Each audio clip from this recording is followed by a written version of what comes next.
Happy holidays and Merry Christmas. You're watching Drakewing Gaming. Oh, one moment. And enjoy the video. Hey guys and gals, Nary here from Drakewing Gaming, a Southern Mountain of the Gaming Drag. Today I'm coming back at you with a Let's Play episode of Kimia. So y'all, before we jump into it, just want to let y'all know that our Patreon is now for as little as $5. Y'all can help support the channel, get some awesome rewards like permanent access to our community Discord server and full access to upcoming not safe for work videos. Anyway, y'all, let's go ahead and jump right back in. Alarm chain, you were up, and let's go. Alright. And I know that because you are my friend, and despite our differences in culture and language, and especially considering the history between our people, I trust you. There's no doubt now that Neferu is expecting me to read between the lines here. And so, based on everything I know about Neferu, I do just that. I know that you're here to gather intelligence, to better Ad Astra's position in the Alliance, and to use me as a tool, just as Alexios used Cassius. I'm lonely and I need someone that I can call a friend. A true friend, and in this relationship, I know that you have nothing to lose while I could lose everything. But I also know that you are full of compassion, and you would never do what he did. And so I know that you can't be trusted. I trust you. At least I hope that's what he thinks of me. I look Neferu in the eye, in what I hope is a meaningful way, so he might know that I understand. And I trust you. I simply want the galaxy to find peace and happiness for all. And I feel a bit uneasy, because I remember those thoughts I'd had in my dreams that felt alien. As if they were not my own, but familiar, like I simply keep them hidden from myself. Like removing a stain from the fabric of Ad Astran society. Could I really think such a thing? Thank you, Skip, truly. I have a feeling that this experience will truly change your life and your perspective on life itself. Ad Astra did that for me, both for bad and for good. So just keep an open mind, and like I said, I'm always here. There's a soft chime as suddenly comes in over the public speakers. Exiting stretch drive in 10 minutes. Prepare for security check and royal escort. Yeah, I want it to sound a bit less robotic. Well, that's pretty. I guess I slept longer than I thought. That's surprising considering it's today's ship, and now I'm fully awake. I see a vast moon below me. Planet, I mean. Kimia is a planet, after all, several times larger than Ad Astra.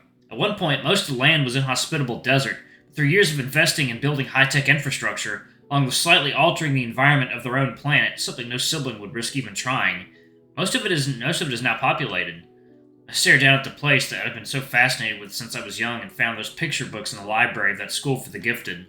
From this distance, it is a bit strange to see such an exciting-looking planet.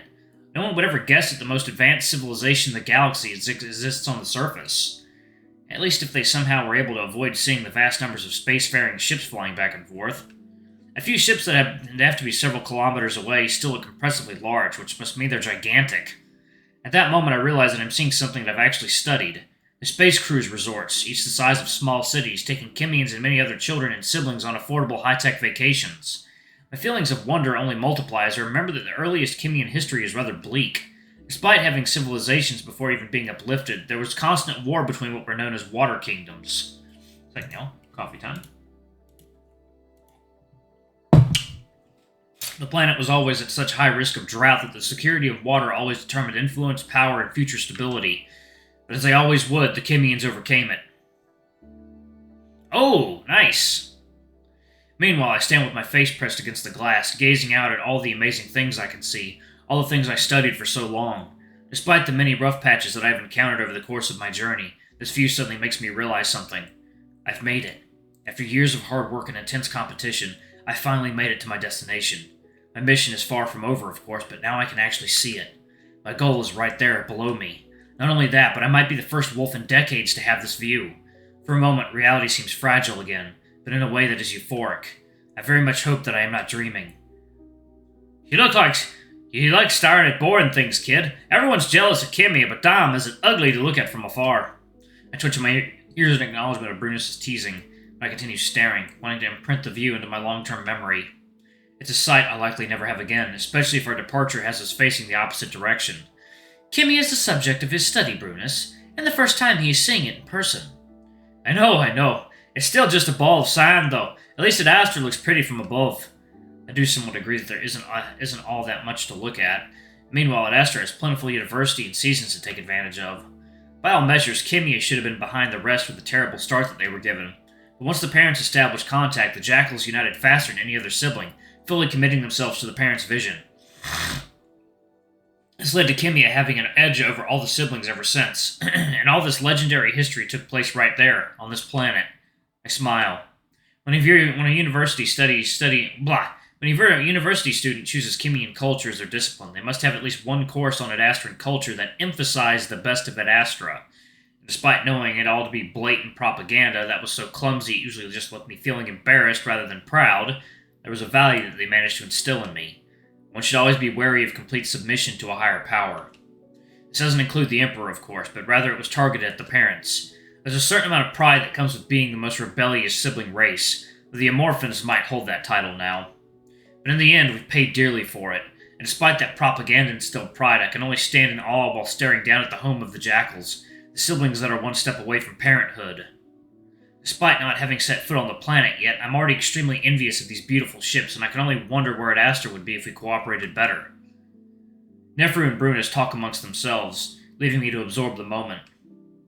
I'm only snapped out of it when I hear Vitorus with his reedy, rapid-fire voice nearing the spot that Neferu and I stand.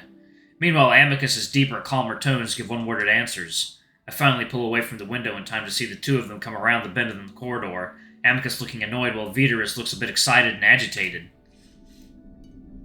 So, coffee time.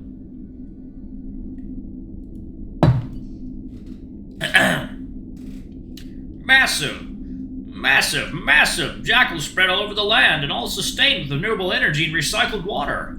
Indeed. Amicus spots me and perks up. They've bested their own planet. Yes, Scipio, I wanted to... So that would make them a...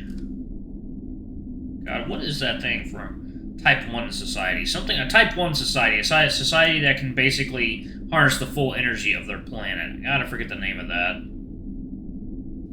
Whatever. I know there's like 6 different types. Yes, Scipio, I wanted to... They've harnessed the power of their entire star with structures... Oh, with their stars. That makes them a Type 2 society. Okay. They've harnessed the power of their entire star with structures hundreds of times larger than our largest construction projects. Vitorus, please. Imagine if we could even achieve a fraction. Vitorus, stop for a moment, please. Of course, Amicus. Hello, Scipio. I have just come to learn that we will be meeting the Pharaoh upon our landing. It would be best to go over our objectives one final time before starting our assignment. Oh, beautiful. To be continued. Are you kidding me? Motherfucker! Okay, well, alright. Ah! So good! I want more of this. Alright, is there anything at the end here?